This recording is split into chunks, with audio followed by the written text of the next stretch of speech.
జాగ్రత్తగా మనం గమనించగలిగితే ఈ మత్తయి సువార్త 14వ అధ్యాయంలో మీరు చదవండి, 12వ వచనం నుండి దాదాపు 32వ వచనం వరకు, 33వ వచనం వరకు కూడా మనం చూస్తే ఇక్కడ కొన్ని భయాలను గురించి మనకు అర్థమవుతుంది. ఈరోజు మానవుడు లేక దేవుని పిల్లలైన వారు ఎదుర్కొనే కొన్ని రకాలైన భయాలు. ఒక ఆయన అన్నాడు, భయాలు ఎన్ని రకాలు ఉన్నాయంటే 450 రకాలు ఉన్నాయంట. భయాలు ఎన్ని రకాలు ఉన్నాయంట? 450 రకాల భయాలు ఉన్నాయంట. ఒకప్పుడు సంఖ్య ఏంటంటే 422, ఇప్పుడు ఆ సంఖ్య పెరిగింది. 450 రకాల భయాలు లోకంలో ఉన్నాయి. అంటే రకరకాలైన భయాలు. చూడండి, కొంతమందికి చిన్న కీటకాలు చూస్తే భయం, కప్పలు చూస్తే భయం, బల్లులు చూస్తే భయం. కనుక చిన్న విషయాలు, నీడను చూసి భయపడే వాళ్ళు కూడా ఉన్నారు కదా. ఇట్లాంటి భయాలు ఎన్ని ఉన్నాయంటే 450 రకాల భయాలు లోకంలో ఉన్నాయి. ఇవన్నీ విశ్వాసులకు చెందవా? దేవుని పిల్లలకు సంబంధించి ఉండవా? విశ్వాసి దేనికి భయపడడా? ఒకసారి ఆలోచన చేస్తే ఇవన్నీ విశ్వాసికి కూడా ఎఫెక్ట్ అవుతూ ఉంటాయి. దావీదు అంటాడు, నాకు కలిగిన భయములన్నిటిలో నుండి ఆయన నన్ను తప్పించాడు. ఎలా తప్పిస్తాడో మనం ఇక్కడ నేర్చుకోవచ్చు. ఇక్కడ ఈ భాగంలో ఉన్న భయాలు మనం చూస్తే ఒక 5 విషయాలు మీకు చెప్తాను. మొదటిది 12వ వచనం చదవండి. 12వ వచనం 14-12.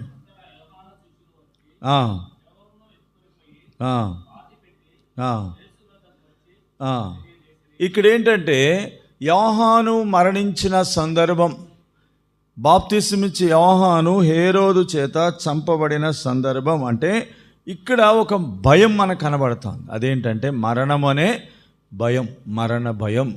ఈరోజు మనుషులందరినీ పట్టి పీడిస్తున్న భయం ఏంటంటే మరణము అనే భయం. కాబట్టి మనిషి ఎక్కడ జంకకపోయినా, ఎక్కడ భయపడకపోయినా ఖచ్చితంగా ఎక్కడ భయపడతాడండి? మరణం అనే సందర్భం వచ్చినప్పుడు ఏమైపోతాడు? తప్పకుండా భయపడతాడు. కానీ దేవుని పిల్లలు మరణం అంటే భయపడాల్సిన అవసరత లేదు. ఎందుకంటే మన ప్రభు ఎవరంటే ఆయన మరణాన్ని జయించినవాడు, మరణపు ముళ్ళు విరిచినవాడు. ఆ ప్రభు అంటున్నాడు, నేనే, భయపడకుడి, నేనున్నాను. అందుకే దావీదు 23వ కీర్తనలో రాస్తాడు, యెహోవా నా కాపరి, నాకు లేమి కలగదు. అక్కడ అంటాడు, గాఢాంధకారపు లోయల గుండా నేను సంచరించినను, నేను ఏ అపాయమునకు, కాబట్టి ఇంగ్లీష్లో రాయబడింది వ్యాలీ ఆఫ్ డెత్ అని రాయబడింది. అంటే మరణాంధకార లోయల గుండా నేను వెళ్ళినా కూడా నేను భయపడను, ఎందుకంటే ఆయన నాకు తోడై ఉన్నాడు. ఈరోజు ఎంత అద్భుతమైన విషయం. మా అమ్మగారు తన సాక్ష్యంలో చెప్తా వచ్చింది, చాలా కాలం క్రిందట మరి ఈ భయంకరమైన అతిసార వ్యాధి గ్రామాల్లో మరి వచ్చిన దినాల్లో అంటే చాలామంది ఈ విరోచనాలు, వాంతులైపోయి అనేకులు చనిపోవడం ఆ దినాల్లో జరుగుతున్నప్పుడు తాను ఒంటరిగా ఆ పరిస్థితులలో బావి దగ్గరికి వెళ్ళి నీళ్లు పెట్టడము, పొలం పనులు చేయడము, ఒంటరిగానే తాను వెళ్ళి అనేకులు తన కళ్ళ ముందు చనిపోతా ఉన్నారు. ఊరిలో గత్తర రోగం అన్నారు, గత్తర రోగం ఆ రోజుల్లో. అట్లాంటి భయంకరమైన కలరా వంటి వ్యాధి, ఆ భయంకరమైన రోగంతో ఎంతోమంది చనిపోతున్న దినాల్లో మరి నిజంగా దేవుడు తనకిచ్చిన ధైర్యంతో వెళ్ళి పొలాలకు నీళ్లు పెట్టడము, పనులు చేయడము చేస్తూ వచ్చిందని తన సాక్ష్యంలో చెప్తా వచ్చింది. కాబట్టి మన చుట్టూ ఎన్నో భయానకమైన పరిస్థితులు ఉన్నా కూడా ప్రభు మనకు తోడై ఉంటాడు కనుక మనం భయపడాల్సిన అవసరం లేదు. ఇక్కడ ఉన్న వర్తమానం ఏంటంటే నేనే, ధైర్యం తెచ్చుకుని నేనే, భయపడకుడి అని అంటున్నాడు. కాబట్టి మరణ భయము మరి లోకంలో మనుషుల్ని పట్టి పీడిస్తూ ఉంది. కనుక మరణ భయము నుండి ప్రభు మనల్ని విడిపించేవాడుగా ఉంటున్నాడు. మరణాన్ని జయించినవాడు, మరణపు ముళ్ళు విరిచినవాడు, మరణమును మృంగివేసినవాడు మన ప్రభు. కనుక ఈరోజు ప్రభు మనతో కూడా ఉంటే దావీదుతో కలిసి మనం చెప్పొచ్చు ఏమని, మరణాంధకార లోయల గుండా వెళ్ళినా కూడా నేను దేనికి భయపడను. ఇది ఒక గొప్ప ఆదరణ. రెండవది మనం చూడగలిగితే ఇంకొక భయం ఇక్కడ మనకు కనబడతా ఉంది. 14వ వచనం చదవండి. 14 సాయంకాలం అయినప్పుడు శిష్యులు ఆయన ఎదుకు వచ్చి 14 ఆయన వచ్చి ఆ గొప్ప సమూహమును చూచి వారి మీద కనికరపడి వారిలో రోగులైన వారిని రోగములను గురించిన భయం, fear of diseases, fear of death. రెండవది ఏంటంటే రోగాలను గురించిన భయం కదా. ఇప్పుడు ప్రస్తుతము లేటెస్ట్గా ఇప్పుడున్న పరిస్థితి ఏంటంటే, ఇప్పుడు మన ప్రాంతాల్లో, మన తెలుగు రాష్ట్రాల్లో ఏముందండి, రోగాలను గురించిన భయం బాగా ఎక్కువైపోయింది కదా. రోగాలను గురించిన భయం ఎక్కువైపోయింది. ఇప్పుడు ఎంతో సర్వసాధారణంగా వింటూ ఉన్నాం, డెంగ్యూ ఫీవర్ వచ్చిందని, మలేరియా వచ్చిందని, ఇంకేదో చికెన్గున్యా వచ్చిందని, ఇంకొకటి వచ్చిందని, రకరకాలైన రోగాలు. కాబట్టి ఇది కామన్గా నాకు కూడా చికెన్గున్యా వచ్చినప్పుడు నాకు తెలిసింది దాని బాధ ఎంతనో. కీళ్ళు ఎక్కడికక్కడ అసలు కదిలేవి కావు. కదలాలంటే చాలా ఇబ్బందిగా ఉండేది. బాత్రూమ్ పోయి రావాలంటే నరకం చూసినట్టు ఉండేది పరిస్థితి, అంత కష్టంగా ఉండేది. కాబట్టి అట్లాంటి వేదన, అట్లాంటి బాధ ఉంటుంది. కనుక డెంగ్యూ ఫీవర్తో ఎంతోమంది గతంలో మరణించారు. ప్రభు స్తోత్రంలో ఈ మధ్యకాలంలో కొంత ఔషధాలు కనిపెట్టారు కనుక కొంత పర్వాలేదు. ఆ పరిస్థితి డెంగ్యూ నుండి కొంత మేరకు మనం తప్పించబడుతున్నాం. కాబట్టి ఈ లోకంలో రకరకాలైన రోగాలు, రకరకాలైన వ్యాధులు. కాబట్టి ఈ వ్యాధులను బట్టి ఈరోజు అనేకులు భయపడేవారుగా ఉంటున్నారు. ఏందయ్యా ఈ మాయదారి రోగాలు, ఈ పరిస్థితులు ఏంటని భయపడేవారుగా ఉంటున్నారు. కనుక ప్రభు ఏం చేసినాడంట, రోగగ్రస్తులందరినీ కూడా ఏం చేశాడంట, బాగు చేసినాడు. మన ప్రభు రోగముల నుండి విడిపించేవాడుగా ఉంటున్నాడు. ఆయన దెబ్బల చేత మనకేముంది, స్వస్థత ఉంది. ఆయన పొందిన గాయముల చేత మీరు స్వస్థపరచబడితిరి అని అంటాడు. చూడండి, పేతురు రాసిన మొదటి పత్రిక 2వ అధ్యాయం 24వ వచనం చదవండి. చివరిలో ఉంది ఆ మాట, చివరిలో ఆ మాటను చదవండి. ఆయన పొందిన గాయముల చేత, కాబట్టి ఆయన గాయములలో నుండి మనకు స్వస్థత ఉంది. ఆయన పొందిన దెబ్బలు, ఆయన పొందిన గాయములలో నుండి నీకు నాకు స్వస్థత ఉంది. ప్రభు మన కొరకు సిలువలో గాయపరచబడ్డాడు కనుక ఎటువంటి రోగం మనల్ని పట్టి పీడించినా జ్ఞాపకం పెట్టుకోండి. నేను అనుకుంటాను, రోగం కంటే కూడా దాని గురించిన ఆలోచన ఎక్కువ మనిషిని ఏం చేస్తుందండి, కృంగదీస్తుంది. రోగం కంటే కూడా రోగం గురించిన ఆలోచన. ఉదాహరణకి షుగర్ వచ్చింది అనుకోండి, షుగర్ వ్యాధి వచ్చింది. నాకంటే సీనియర్లు నాకేం చెప్పినారంటే, నాకు కూడా ఇప్పుడు షుగర్ వచ్చి 12 సంవత్సరాలు అయిందండి. ఇప్పుడు కొత్త కాదు, ఇప్పటికి కూడా ట్యాబ్లెట్లు నేను వాడుతూనే ఉన్నాను. మరి కరోనా టైంలో ఆ షుగర్ రేంజ్ బాగా పెరిగిపోయింది. కాబట్టి ఆ దినాల్లో ఇన్సులిన్ కూడా వాడాల్సిన పరిస్థితి ఏర్పడింది. కనుక షుగర్ వచ్చిన కొత్త రోజుల్లో నాకంటే సీనియర్లు ఏం చెప్పినారంటే, బ్రదర్ మీరు ఒకటి గుర్తుపెట్టుకోండి, షుగర్ వచ్చినా కూడా వచ్చిందని ఆలోచన పెట్టుకోబాక. కాబట్టి ఆలోచన ఏం చేస్తుంది అంటే రోగాన్ని ఎక్కువ చేస్తుంది. బీపీ వచ్చిందని అనుకుంటే ఇంకా ఎక్కువవుతుంది బీపీ. అది ఏ రోగమైనా కానీ ఆలోచన అనేది మనిషిని తినేస్తూ ఉంటుంది. కనుక నా బాధలను, నా రోగములను ప్రభు భరించినాడు. కాబట్టి ప్రభు అనుమతి లేకుండా శరీరం ఉన్నంత వరకు రోగాలు వస్తూనే ఉంటాయి. రోగాలు వచ్చినవని మనం నిరాశపడాల్సిన పని లేదు, రోగాల గురించి భయపడాల్సిన పని లేదు. ఒక నిరీక్షణ మనకుంది. ఏంటి నిరీక్షణ? ఏ రోగం వచ్చినా అక్కడికి తీసుకొని పోతుంది కదా. ఎక్కడికి తీసుకుపోవాల్సిన దగ్గరికి, సమాధి కాదు పరలోకాన్ని తీసుకుపోతుంది కదా. ఆయన సమాధుల్లో ఉన్నాడు. ఇంకా ఈ వారం అంతా అదే డ్యూటీ అయింది. కాబట్టి విషయం ఏంటంటే తీసుకుపోవాల్సిన దగ్గరికే తీసుకుపోతుంది. డౌట్ ఏముంది ఇంకా? కాబట్టి ఎందుకు చింతించాలా? ఏదో ఒక మార్గం అనుకోరాదా? ప్రభు దగ్గర తీసుకొని పోవడానికి షుగర్ రోగం అనుకోరాదా? ఇదొక మార్గము, ఇదొక అవకాశం అనుకోరాదా? దేవుని పిల్లలకు అటువంటి నిరీక్షణ ఉంటుంది, అటువంటి ధైర్యం ఉంటుంది. కానీ ప్రతిదానికి నువ్వు భయపడుతున్నావంటే ప్రభు అంటాడు, నేను భయపడకు, ధైర్యం తెచ్చుకొనిడి, నేనే భయపడకు. 3వ విషయం చూడండి, 15 నుండి 18 వచనాలు చదవగలిగితే ఇక్కడ చాలామంది ప్రజలు వచ్చినారు. 15 సాయంకాలం శిష్యులు ఆయన వద్దకు వచ్చి, ఇది అరణ్య ప్రదేశము, ఇప్పటికే పొద్దుపోయెను, ఈ జనులు గ్రామాల నుండి వెళ్ళి భోజన పదార్థం కొనుక్కొనుటకే వారిని పంపివేయమని చెప్పిరి. ఇక్కడ ఇంకొక సమస్యలు అనే భయం. సమస్య, ఏదో ఒక సమస్య. ఏంటి సమస్య ఇక్కడ అంటే, ప్రజలు చాలామంది వచ్చినారు కానీ వాళ్ళకు భోజనం లేదు. కాబట్టి ఇంట్లో కూడా అలాంటి పరిస్థితులు మనకు కలిగి ఉండవచ్చు. మన జీవితాల్లో కూడా ఏదో ఒక సమస్యల గుండా మనం వెళ్ళవచ్చు. సమస్యలు అనే భయం, ఏదో ఒక సమస్య. కొన్నిసార్లు చెప్పుకునే సమస్యలు ఉంటాయి, కొన్నేమో చెప్పలేని సమస్యలు కూడా ఉంటాయి. చెప్తే వాళ్ళు ఏమనుకుంటారు, చెప్తే వాళ్ళు వేరేగా భావిస్తారేమో, అపార్థం చేసుకుంటారు. కాబట్టి నీ కుటుంబంలో, నీ వ్యక్తిగత జీవితంలో ఏ సమస్య అనే భయం నిన్ను వెంటాడినా కూడా ప్రభు ఉన్నాడు. ఇక్కడ రాయబడింది, ధైర్యం తెచ్చుకొనుడి, నేనే భయపడు. ప్రతి సమస్యకు ఆయన దగ్గర ఏముంది? పరిష్కారం. ప్రతి సమస్యకు ఆయన దగ్గర విరుగుడు ఉంది, ఆయన దగ్గర ఒక ఏర్పాటు ఉంది.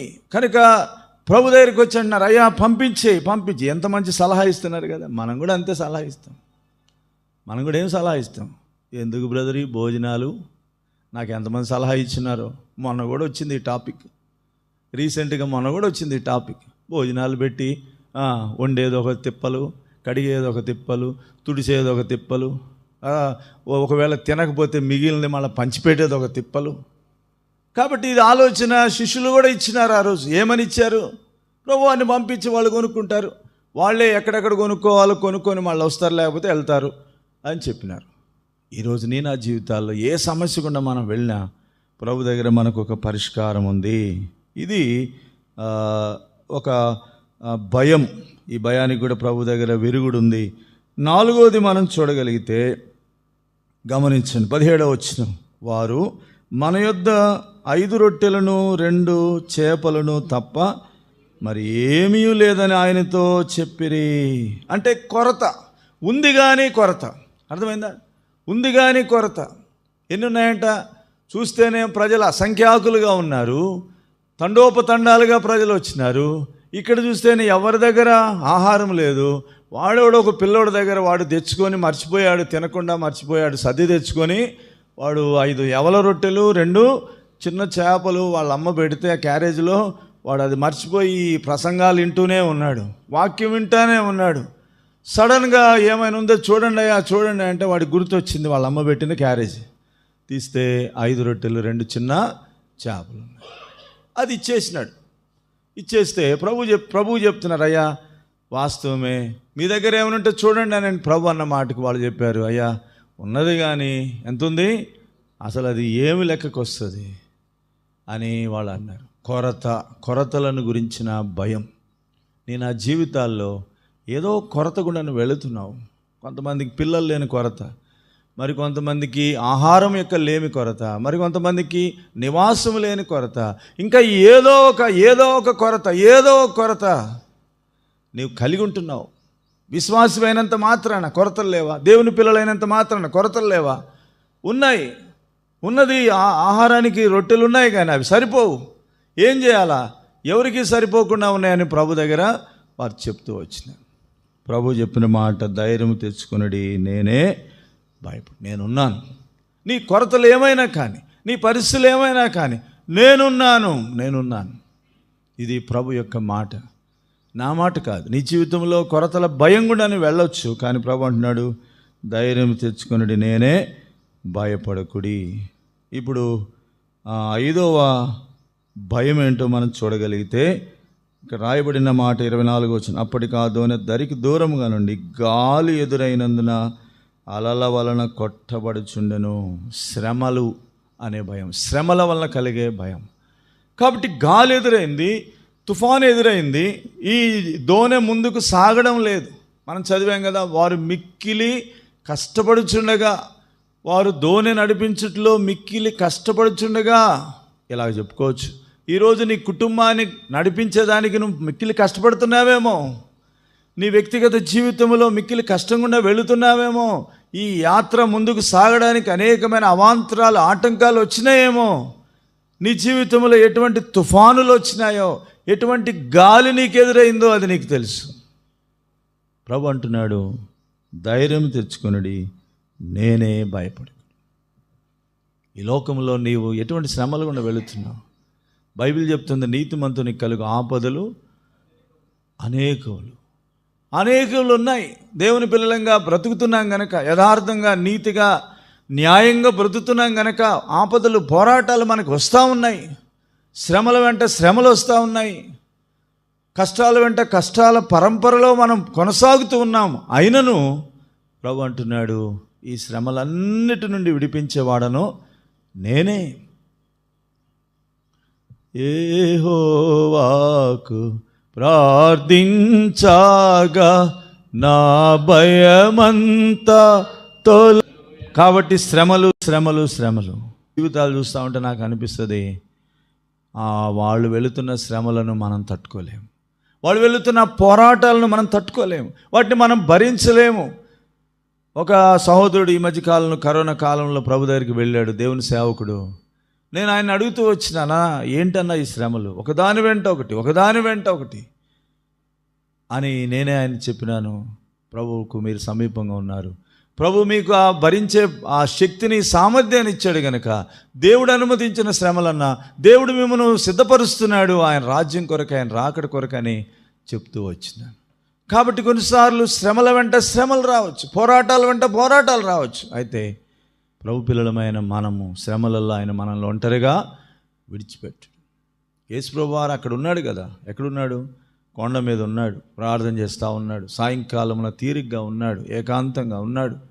ఇప్పుడు శ్రమలో ఉన్న వీళ్ళను గుర్తించి ఆయన ఏం చేసినట్టు, రండి మార్క్స్ వార్త 6:48 చదవండి. 6:48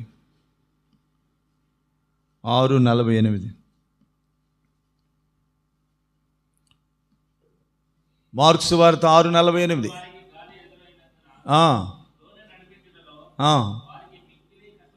మిక్కిలి కష్టపడుచుండగా ఆయన చూచి,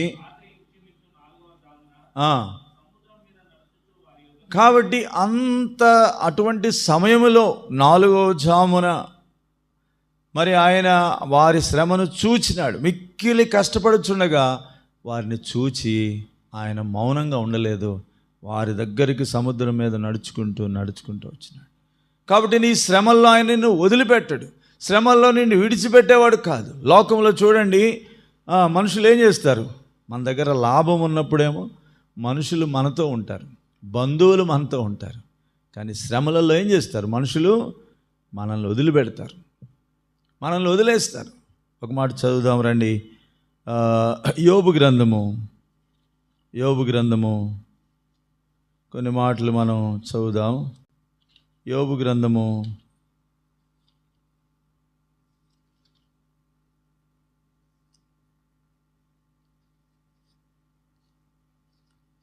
'యోబు తన జీవితంలో తాను ఎదుర్కొన్న పరిస్థితులను గురించి తాను వ్రాసిన సందర్భము 1-2 వచనాలు మీకు జ్ఞాపకం చేస్తాను.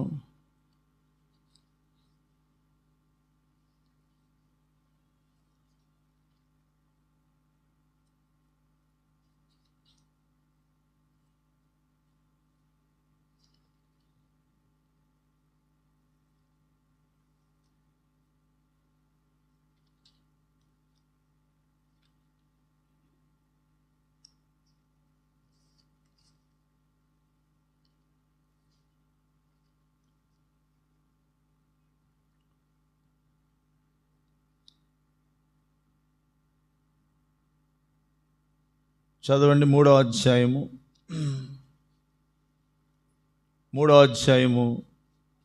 25వ వచనం 26వ వచనం తీసిన వారు చదవండి. ఏది వచ్చినా నేను బహుగా భయపడుతున్నా. చూసారా, మనం అంతే, మనం ఏదైతే అనుకుంటామో అదే వస్తుంది కొన్నిసార్లు.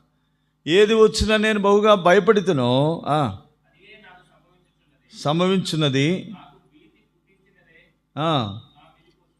వచ్చున్నది, నాకు నెమ్మది లేదు, సుఖము లేదు, శ్రమయే సంభవించుచున్నది. కాబట్టి ఇటువంటి పరిస్థితి గుండా తాను వెళుతూ వచ్చినాడు. ఇక ఆయన తన భార్య గురించి రాయబడింది. తన భార్య తనకు ఒక సలహా ఇచ్చిందని మనం చూస్తున్నాం. ఆ భార్య మరి ఇచ్చిన సలహాను బట్టి తానేమీ నష్టపోలేదు, లేక మరి దేవుని మార్గంలో తొలగిపోలేదు. తన స్నేహితులైన వారు కూడా ఏం చేసినారు, తన స్నేహితులైన వారు కూడా బాధకు కర్తలు అయిపోయినారు. 16వ అధ్యాయం చూడండి. 16వ అధ్యాయము 2వ వచనం చదవండి. విని ఉన్నాను. చూసారా, బాధకు కర్తలు అయిపోయినారు. ఆయన ఇంకా బాధ ఎక్కువ చేసేవారు ఉన్నారు, కానీ ఆయన శ్రమను తగ్గించేవారుగా లేరు. ఇంకా ఆయన జీవితం ఎలా ఉందంటే 17వ అధ్యాయం 14వ వచనం. నీవు నాకు తండ్రివని గోతితోనూ, నీవు నాకు తల్లివని చెల్లెలివని పురుగులతోనూ నేను మనవి చేయుచున్నాను. చూసారా, తండ్రి లేడు, తల్లి లేదు, చెల్లెలు లేరు. ఇంకో చోట అంటాడు, నా వాసన నా భార్యకి గిట్టడం లేదు, నా పనివారు నన్ను గురించి ఎగతాళి చేస్తున్నారు. రండి దయచేసి 19వ అధ్యాయం ఇక్కడ ఎన్ని పరిస్థితుల గుండా తాను వెళ్ళినాడో మనం చదవచ్చు. ఎటువంటి పరిస్థితుల గుండా తాను జీవిస్తూ వచ్చినాడో మనం చూడవచ్చు. 13వ వచనం నుండి 13 నుండి 20 వరకు అందరం చదువుదామండి. 13వ వచనం నుండి, ఆయన నా సోదర జనమును నాకు దూరం చేసి ఉన్నాడు, నా నెలవరులు నాకు కేవలము అన్యులైరి, నా బంధువులు నా యొద్దకు రాలేక ఉన్నారు, నా ప్రాణ స్నేహితులు నన్ను మరచిపోయి ఉన్నారు, నా ఇంటి దాసదాసీలు నన్ను అన్యునిగా ఎంచెదరు, నేను వారి దృష్టికి పరదేశినై ఉన్నాను, నేను నా పనివారిని పిలవగా వాడేమి పలకక ఉన్నాడు, నేను వాని బ్రతిమిలాడవలసి వచ్చును, నా ఊపిరి నా భార్యకు అసహ్యము, నేను కనిన నా కుమారులకు నా వాసన అసహ్యము, చిన్నపిల్లలు సహా నన్ను తృణీకరించెదరు, నేను లేచుట చూచినట్లా బాలురు నా మీద దూషణలు పలికెదరు, నా ప్రాణ స్నేహితులందరికీ నేను అసహ్యుడనైతిని, నేను ప్రేమించిన వారు నా మీద తిరగబడి ఉన్నారు. చాలండి, ఇంకా చెప్పుకుంటూ వెళ్ళి చాలా విషయాలు ఉన్నాయి. ఇదంతా తన జీవితంలో ఉన్నప్పుడు, తాను ఒకప్పుడు రాజుగా ఉన్నాడు, అక్కడ ఇతరులతో కలిసి న్యాయం తీర్చిన వాడుగా ఉన్నాడు, ఆయన మాటల కొరకు అనేకులు కనిపెట్టారంట. ఇప్పుడు ఆయన వాసనే గిట్టడం లేదు, ఆయన మాటలే ఇష్టపడడం లేదు, ఆయన భార్యకు ఆయన వాసన గిట్టడం, తన స్నేహితులు ఏమో దూరం అయిపోయినారు, బంధువులు దూరం అయిపోయినారు, చివరికి చిన్నపిల్లలు కూడా నన్ను తృణీకరిస్తూ ఉన్నారు. ఇది శ్రమలతో కూడిన బ్రతుకు. క్రైస్తవ జీవితం ఇలా ఉంటుందా? మరి ఉంటుంది. ప్రభువు నిన్ను నన్ను పరీక్షించడానికి కొన్నిసార్లు ఇట్లాంటి పరిస్థితులు కూడా తీసుకొని వెళ్ళినా కూడా నీవు నేను ఎలా ఉండబోతున్నాం. పద్మాసు ద్వీపంలో ఉన్న యోహాను అనేకమైన పరిశోధనలు వెళ్ళి, పరీక్షల గుండా వెళ్ళి, అందరి చేత తోలనాడబడి, ఎన్నికలేని వాడుగా చేయబడి, అసహించుకొనబడి, ఎంతో ఎక్స్కమ్యూనికేట్ చేయబడ్డాడు. అంటే ఎక్స్కమ్యూనికేట్ అంటే అర్థం ఏంటి? వెలివేసేసినారు. ఇతడు మన సమాజంలో ఉండకూడదని ఎక్కడో దూరంలో పడేసినారు. ఎవరు తన దగ్గర లేరు. అయితే ప్రభు అంటున్నాడు, భయపడకము, నేను మొదటి వాడను, కడపటి వాడను, జీవించువాడను, ఇదిగో చనిపోయాను కానీ మరలా లేచానయ్యా, యుగయుగాలు బ్రతుకుతున్న వాడను నేనే అని ధైర్యంగా తనతో మాట్లాడినప్పుడు నిజంగా యోహాను ధైర్యపరచబడ్డాడు. కనుక వారు మిక్కిలి కష్టంలో ఉన్నారు.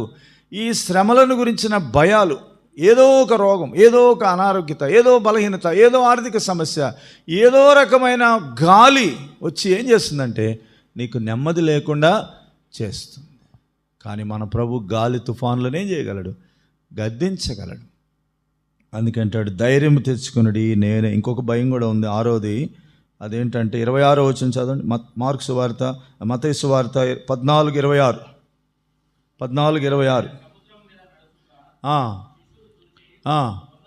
తొందరపడి ఇప్పుడు చెప్పండి, ఏం భయం ఇది? భూతాల గురించి, దయ్యాల గురించి, చాతబళ్ళను గురించిన భయం. ఇది కూడా ఈరోజు లోకంలో ఉంది. దేవుని పిల్లలు కూడా భయపడుతున్నారు. అరే, ఏదో ఒక రోగం వస్తే ఏమంటున్నారు? ఈ ఊళ్ళో నాకెవడో చేతబడి చేసినాడు. నిజమా? ఉట్టిదానికి కానిదానికి కూడా నువ్వు ఎందుకు భయపడతావు? చేయకపోయినా కూడా ఎందుకు ఊహించుకుంటావు? ఈ ఆలోచన నేనేం చేస్తుందంటే ఏం చేస్తుంది? కృషించిపోయేటట్లు మరణానికి తీసుకుని వెళ్తుంది. ఒకవేళ చేతబడి చేసినారనుకోండి, దేవుని పిల్లల మీద పని చేస్తుందా? దేవుని పిల్లల మీద ఒక మాంత్రిక శక్తి పని చేస్తుందా? ఆలోచన చేయండి. పని చేస్తుందండి? ప్రభు రక్తం నీ మీద ఉంటే పని చేస్తుందా? నువ్వు భయపడినప్పుడే పని చేస్తుంది. గుర్తుపెట్టుకో, నువ్వు ఎప్పుడైతే భయపడతావో అప్పుడే స్టార్ట్ అయిపోద్ది సమస్య. వాడికి కావాల్సింది ఏంటంటే భయపడేవాళ్ళు కావాలా. భయపడే వాళ్ళని ఎంతైనా భయపెడతాడు వాడు, వాని పనే అది. ఇదే పట్టణంలో ఒక సంఘటన జరిగింది. ఒక దేవుని దాసుడు చెప్తూ వచ్చినాడు. ఒక భార్యాభర్తలు వాళ్ళకి ఎవరో చేతబడి చేశారని తినకుండా బలహీనులైపోయి తినక చాలా నీరసం అయిపోయి కుటుంబంలో పిల్లలకు కూడా నెమ్మది లేని పరిస్థితి ఉన్నప్పుడు మరి అక్కడికి ఇక్కడికి వెళ్ళి ఎంతోమంది దగ్గర రకరకాల వైద్యాలు అంటే భూత వైద్యుల దగ్గరికి వెళ్ళి ఏదేదో చేసినారు, ఏది జరగలేదు. అప్పుడు ఒక దేవుని దాసుడు ఏం చెప్పాడంటే, లేదు అది అట్లాంటిది కాదు, ఇదేదో మానసికమైన పరిస్థితి అని మానసిక వైద్యం దగ్గరికి తీసుకొని వెళ్ళి దాదాపు 3 నెలలు అక్కడ ఉంచి సరైన ట్రీట్మెంట్ ఇస్తే ఇప్పుడు ఆయన మంచిగా అయినాడు, బాగా అయినాడు, ఉద్యోగం చేసుకుంటున్నాడు, తన పిల్లలతో సంతోషంగా ఉన్నాడు. మన పట్టణంలోనే ఉన్నాడు ఆ బ్రదర్. ఎందుకు నేను చెప్తున్నానంటే, ఈరోజు ఒట్టి అనుమానంతో భయపడతా ఉంటాను. శిష్యులకు భయం కలిగింది. ఇదేంది ఈ కాలంలో, ఈ సమయంలో, ఈ 4వ జామున ఇంత చీకట్లో మన దగ్గరికి ఎవరు వస్తారు అంటే, ప్రభు వస్తాడని వాళ్ళు ఊహించలేదు. ప్రభు వస్తాడనే ఆలోచన వారికి తట్టలేదు. కేవలము భూతమే అనుకున్నారు. భూతాలను గురించిన భయం కూడా శిష్యులు కలిగి ఉంటున్నారు. ఈరోజు నీవు నేను కూడా ఏ భయం నీకున్నా, మన ప్రభు ఎటువంటి వాడు? సమస్త దేవతలకు మించిన శక్తి కలిగిన వాడు. ప్రతి భూతము, ప్రతి దయ్యము కూడా ఆయన నామంలో ఏమైపోతుంది? పారిపోతూ ఉంది. ఆయన నామం ఉచ్చరిస్తానే అది నిలబడలేకపోతా ఉంది. ఆయన రక్తమును మనము ఎప్పుడైతే ఉచ్చరిస్తామో ఆ శత్రువు అక్కడి నుండి పారిపోయేవాడుగా ఉంటాడు. కనుక మన ప్రభు ధైర్యం తెచ్చుకుని నేనే అని చెప్పేవాడుగా ఉంటున్నాడు. సరే, మొత్తానికి ఇక్కడ ప్రభు వచ్చినాడు. మరి వాళ్ళు ధైర్యం తెచ్చుకున్నారు. ఆ తర్వాత వెంటనే పేతురు అన్న మాట ఏంటంటే, ప్రభువా నీవే అయితే నేను కూడా నడవడానికి నాకు అవకాశం. చదవండి దయచేసి, త్వరగా చదివి ముగించుకుందాం. మత్తయి సువార్త 14వ అధ్యాయం. మత్తయి సువార్త 14వ అధ్యాయం ఎన్నో వచనం? మొదట 28 చదవండి. 28, 29. ఇంకా ముందు చదవాలి. 27 చదవండి. వెంటనే ధైర్యము తెచ్చుకొనుడి, నేనే భయపడు. కాబట్టి ప్రభు ఈ మాట చెప్పి వారిని ధైర్యపరిచినాడు. వాళ్ళు గొప్ప కలవరంలో, ఇబ్బందులో, శ్రమలో, పోరాటంలో ఉన్నారు. రకరకాలైన భయాలతో వాళ్ళు ఉన్నారు. ఏంటి మన పరిస్థితి? ప్రభు ఏమో మమ్మల్ని బలవంత పెట్టాడు, మనము వెళ్లకుండా ఉంటే కూడా బలవంతంగా ప్రభు పంపించినాడు. ఇదేంటని వాళ్ళు బహుగా కష్టపడి శ్రమపడుతున్న సమయంలో ప్రభు తను తాను ప్రత్యక్షపరుచుకొని వారిని ధైర్యపరుస్తున్నాడు. ధైర్యము తెచ్చుకుని నేనే భయపడకుడని చెప్పాడు. చెప్పినప్పుడు వారికి ధైర్యం కలిగింది, అనుమానం లేదు. వారు ధైర్యపరచబడ్డారు. ప్రభు మన దగ్గరికి వచ్చాడు, ప్రభు మనల్ని కష్టాల్లో వదిలిపెట్టలేదు, ప్రభు మనతో కూడా ఉండడానికి, మనకు తోడై ఉండడానికి ఆయన ఇష్టపడ్డాడు అని వాళ్ళు తలంచారు. ఇంకా పేతురు ఒక ముందు అడుగు వేసి ఏమన్నాడు? 28 పేతురు, ప్రభువా నీవే అయితే నీళ్ళ మీద నడిచి నీ యొద్దకు వచ్చుటకు నాకు సెలవిమ్ము అని. కాబట్టి పేతురు ఒక అడుగు ముందుకు వేసి అంటాడు, ప్రభువా నువ్వే అయితే ఇంకా నాకెందుకు భయం, నేను కూడా నీలాగా ఏం చేస్తాను, నీళ్ళ మీద నడుస్తాను నీ దగ్గరికి. అంటే ప్రభువుకు వారికి మధ్యలో, అంటే దోణికి కొంత దూరంలో ప్రభు ఎదురుగా వస్తున్నాడు. ఆ సమయంలో పేతురు ప్రభుతో అంటున్నాడు, గట్టిగా కేకలు వేసి, ప్రభువా నువ్వే అయితే నేను కూడా నీలాగా నడవాలి, నీ దగ్గరికి రావడానికి నాకు అవకాశం. అంటే ప్రభు అన్నాడు, ఆయన రమ్మనగానే 29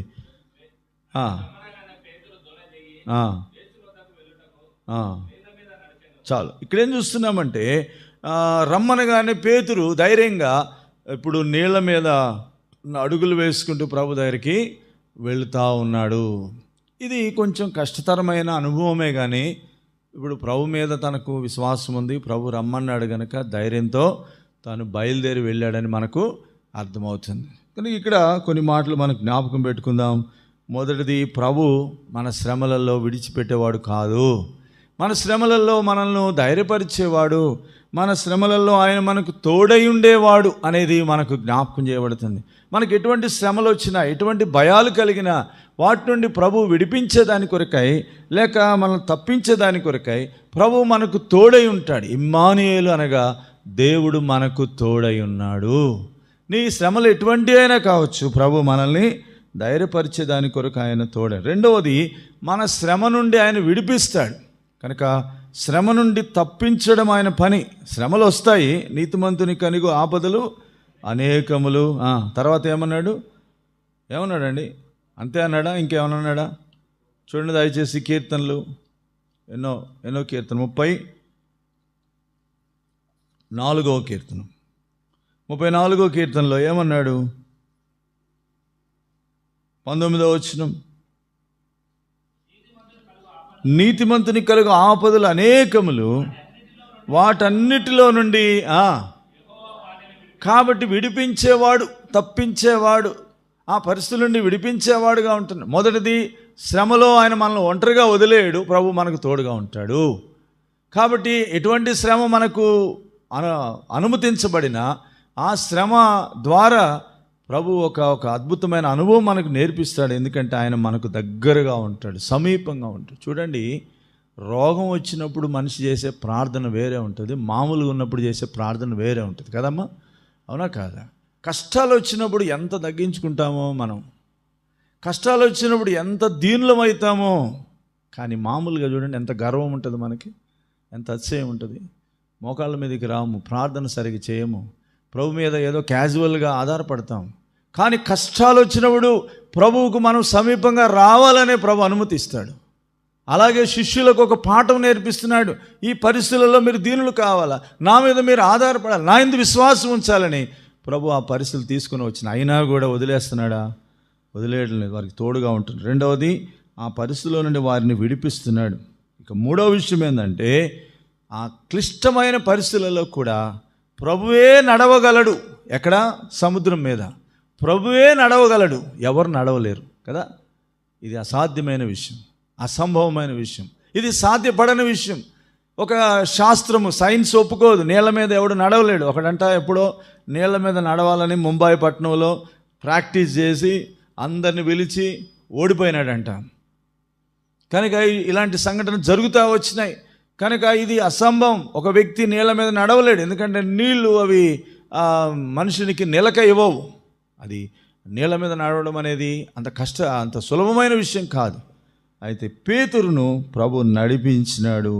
అనానుకూలతలలో, ప్రతికూలతల్లో కూడా ప్రభు నిన్ను అద్భుతంగా నడిపించేవాడుగా ఉంటున్నాడు.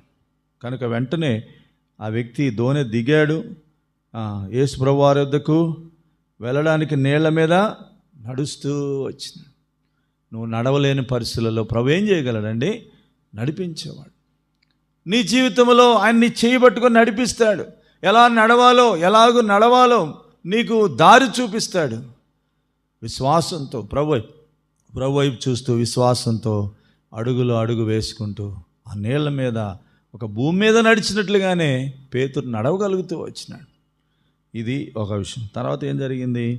గాని అని ఉంది కదా, 30వ వచనం లేక 29వ వచనం చివరిలో, గాలిని చూచి భయపడి మునిగిపోసాగి.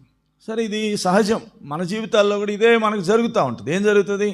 మనం ఏదో ఆత్మీయంగా నడవాలనుకుంటాం, ఈ లోపల గాలి మళ్ళా వస్తుంది. గాలి వదిలిపెడుతుందండి?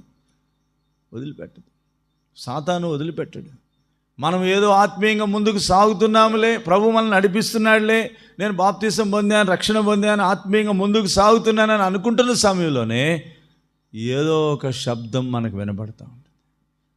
గాలిని చూచి, ప్రభువును చూడవలసిన వాడు గాలిని చూచినాడు.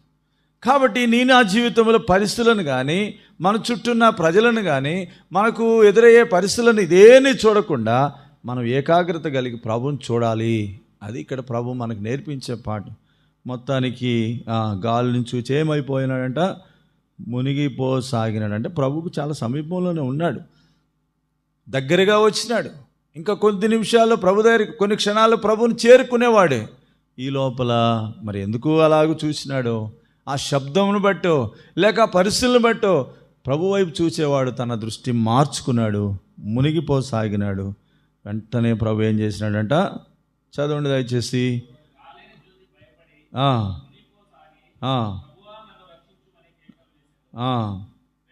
వెంటనే యేసు చెయ్యి చాపి అతన్ని పట్టుకొని, అల్ప విశ్వాసి ఎందుకు సందేహపడు.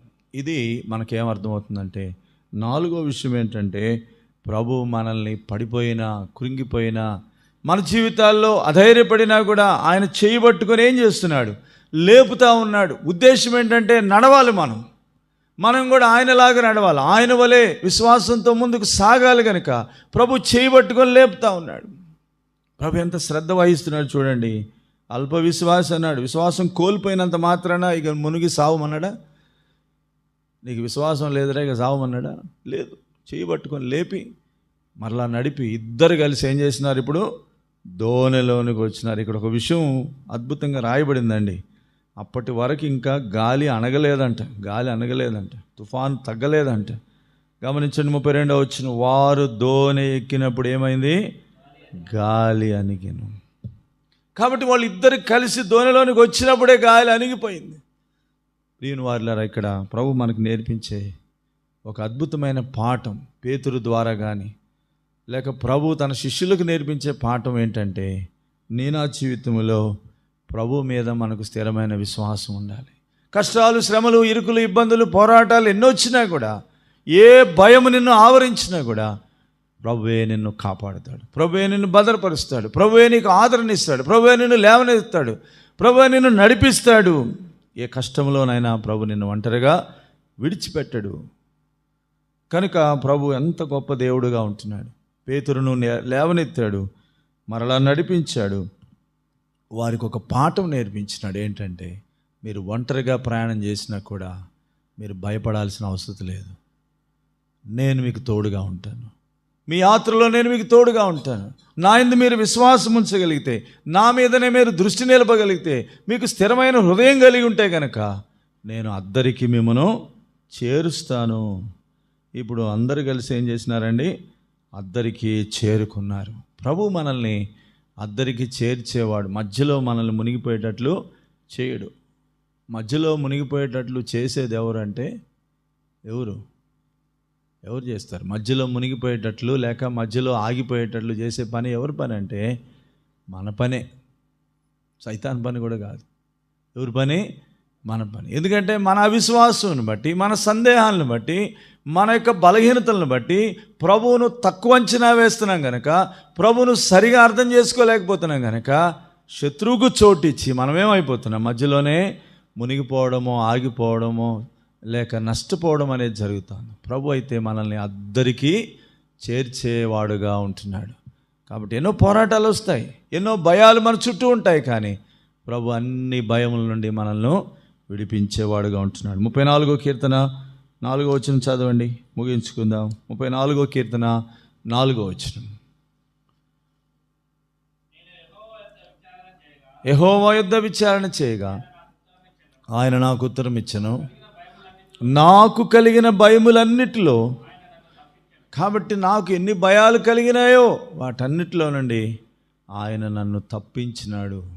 భయాలు నా చుట్టూ ఉన్నాయి, పరిస్థితులు నా చుట్టూ ఉన్నాయి, ప్రశ్నలు నా చుట్టూ ఉన్నాయి, మరి నా మీద టార్గెట్స్ ఎన్నో ఉన్నాయి, నా మీద ఎక్కుపెట్టిన వాళ్ళు ఎంతోమంది ఉన్నారు. కానీ ప్రభువు నా పరిస్థితిని ఎరిగినవాడు గనక నన్ను విడిచిపెట్టలేదు, లేక నాకు సహాయం చేసినాడు, ఆ భయాలన్నిటిలో నుండి తప్పించినాడు. నాకు కలిగిన ఆపదలు ఎన్నో ఉన్నాయి, వాటి నుండి ఆయన నన్ను తప్పించినాడని ధైర్యంగా దావీదు చెప్పగలుగుతున్నాడు. ఈరోజు నా యాత్రా జీవితంలో కూడా ప్రభు మనకిచ్చే వర్తమానం ఒకటే, ధైర్యము తెచ్చుకొనుడి, నేనే భయపడకు. పద్మాసు ద్వీపంలో ఉన్న యోహానుకు ఇచ్చిన వర్తమానం ఈరోజు నీకు కూడా ఇస్తున్నాడు. నీ జీవితంలో నువ్వు ఎదుర్కొనే సమస్యలు, పోరాటాల్లో కూడా ప్రభు నిన్ను ధైర్యపరుస్తున్నాడు. అయితే మనం ఏం చేస్తున్నామంటే, ప్రభు వైపు చూడకుండా లోకం వైపు చూస్తాం, ప్రభు వైపు చూడకుండా మనుషుల వైపు చూస్తున్నాం, ప్రభు వైపు చూడకుండా సమస్యల వైపు చూస్తున్నాం, ప్రభు వైపు చూడకుండా కొరతల వైపు చూస్తున్నాం, ప్రభు వైపు చూడకుండా రకరకాలైన భయాల వైపు చూస్తూ ఉన్నాం. ఈరోజు మనకు ఏకదృష్టి మనకు అవసరం. 16వ కీర్తనలో ఒక మాట దావీదు అంటాడు, చదవండి. 16వ కీర్తన 8వ వచనం. 16వ కీర్తన 8వ వచనం. సదాకాలము యెహోవా యందు నా గురిని నిలుపుచున్నాను, ఆయన నా కుడి పార్శ్వమునున్నాడు గనుక నేను కదల్చబడను. సదాకాలము నా గురి యెహోవా మీద నిలుపుచున్నాను. ఈరోజు నీకు నాకు ఈ అనుభవం అవసరం. 73వ కీర్తనలో కూడా ఆ కీర్తనకారుడు రాస్తాడు, ఆకాశమందు నీవు తప్ప నాకెవరున్నారు, నీవు నాకుండగా లోకంలోంది ఏది నాకు అక్కర్లేదు. కాబట్టి మన దృష్టి ప్రభు మీద ఉంటే గనక దేని గురించి మనం చింతించం, దేని గురించి కూడా కలవరపడం. విశ్వాస యాత్ర అనేది పోరాటం. వీటన్నిటిలో మనకు విజయం కావాలంటే ప్రభు వైపు మనం చూడాలి. విశ్వాసమున కర్తయు దానిని కొనసాగించువాడైన యేసు వైపు చూచుచు మన ఎదుట ఉన్న పందెములో ఓపికతో మనం పరిగెత్తాలి.